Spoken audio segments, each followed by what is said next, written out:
ঋতুরাজ বসন্তের আগমনী বার্তা নিয়ে ফাল্গুনের রঙিন আবহে মুখর হয়ে উঠেছে শহর ও জনপদ।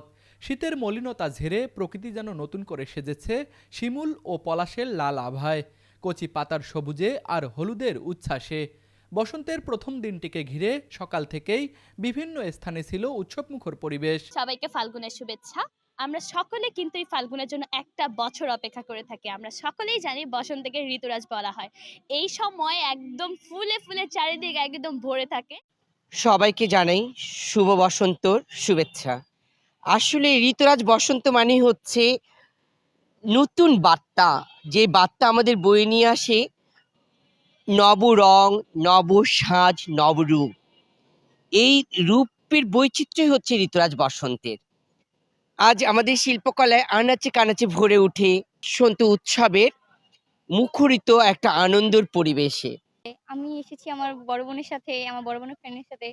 দিনটা ভালোই কাটতেছে। অনেকেই অনেক সুন্দর, সুন্দর করে শাড়ি পরে আসছে, ছবি তুলতেছে।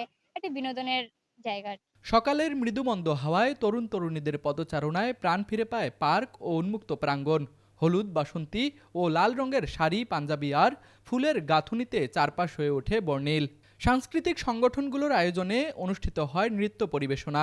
বসন্ত বরণ অনুষ্ঠানে ঐতিহ্যবাহী আয়োজনের মাধ্যমে বাঙালির চিরায়ত সংস্কৃতির চর্চা নতুন মাত্রা পায়।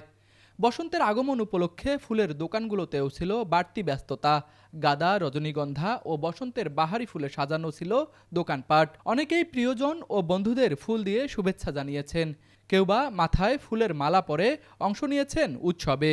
ভালোবাসা দিবস এবং পহেলা ফাল্গুন, এজন্য আমরা ঘুরতে বের হয়েছি স্ত্রী এবং মেয়েকে নিয়ে, মানে দিনটাকে স্মরণীয় করে রাখার জন্য। ভ্যালেন্টাইন্স ডে তো শুধুমাত্র ভালোবাসা মানুষের সাথেই হয় না, আসলে ফ্যামিলির সাথেও করা যায়। তো এই জন্য আমি আমার ছোট বোন আর আমার ফ্রেন্ডের সাথে আসছি ভ্যালেন্টাইন পালন করতে মেইনলি। ওরে ভাই ফাগুন লেগেছে বনে বনে। আজকে পয়লা ফাল্গুন, অর্থাৎ বসন্তের শুরু। আজকে থেকেই আমরা বসন্তে পদার্পণ করব। আসলে বসন্ত প্রত্যেকটা মানুষের জীবনে একটি নতুন সূচনা।